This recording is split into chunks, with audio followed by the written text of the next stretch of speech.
What's up, guys and girls? Welcome to another video. So this video is going to be talking about the Egyptian gods and why I think we are 100% going to go there in the next God of War game. So we all know that a lot of mythologies exist in the world of God of War. In God of War Ragnarok, we got a ton of these hints, whether it comes from characters or items you collect. And speaking of the items you collect, when you do, you can see descriptions of all these different mythologies, and they're very brief descriptions. However, the Egyptian one says something that's very eye-catching. It says that they are ancient and technologically advanced. It also says that they rule with wisdom and humility. But for some reason, it does a complete 180 and says we can't trust gossip, especially when it comes to gods. I'm not gonna lie, this sounds like epic foreshadowing. I think that they don't rule with humility and wisdom like this earlier suggested. I think that it's something a little bit more sinister. I think they definitely plan on going to Egypt, which is honestly really cool, even though I would prefer something like Japanese mythology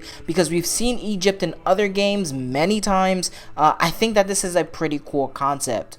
Another reason why I believe that we're going to Egypt, because Egypt was actually mentioned more times in God of War and God of War Ragnarok than pretty much any other mythology, especially when you go into Tyr's treasure room. You see the Egyptian artifacts there. Atreus asks a question and Mimir responds that there are many gods there. Atreus asked Mimir, are there good gods? And Mimir responds, it's not as simple as that, meaning they could just be as bad as everybody else. Also, very early on in God of War 2018's development, they were considering Egypt for a very long time, and it was switched to Norse mythology very late in the concept stages. So the big question on everybody's mind is, why would Kratos go to Egyptian mythology if he's in Norse mythology? And this is where I'm going to start speculating a little bit, but let me know if you want me to make another comic like I made many comics on this channel already. But what if the Egyptians know that Odin is actually dead and they want to go there and take over? If they do the opposite of rule with wisdom and humility, they might be power hungry. I think this is why the Codex also mentions that they're ancient and technologically advanced. They're able to keep their old ways because they're known to go to other places and take their stuff. And in the God of War cookbook, Tyr does mention all of the other gods of war, even name dropping Ares. So I think that all the gods are aware of other cultures and their situations. This is probably why Odin knew that Kratos destroyed the Greek gods and why Thor also said he knew as well. Even Tyr mentions that the Egyptian God of War slayed many people and created massacres. So that's pretty telling.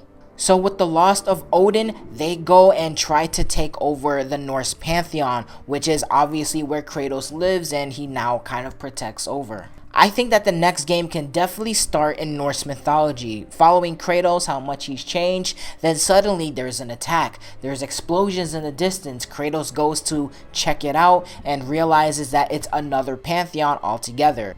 He, alongside Freya, Tyr, and Mimir, all travel to Egyptian mythology. Tyr leads the way and he's there to pretty much set a kind of peace between the two, how they're not going there to attack since we know that Tyr visited there before. Kratos, Tyr, Freya, and Mimir talk to the Egyptian pantheon, trying to find a way out of this. Even though the pantheon is familiar with Tyr, they know who Kratos is, who Kratos has killed in his past.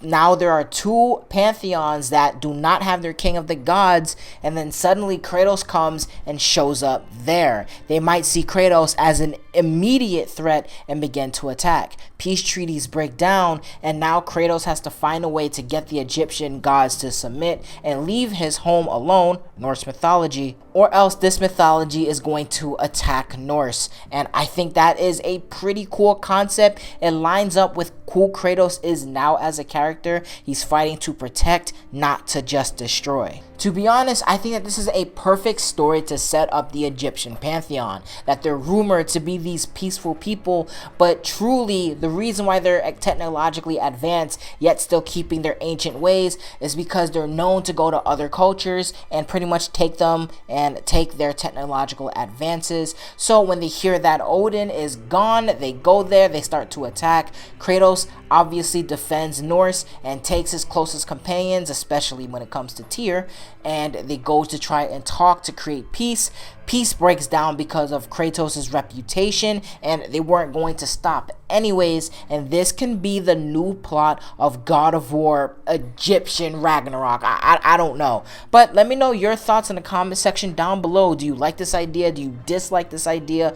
Let me know, and also let me know what the hell they would call a God of War game set in Egypt. I don't know, man. God of War Egyptian, I don't know. Let me know your thoughts in the comment section down below. I'm gonna be out of here. Thank you guys and girls for listening. Deuces.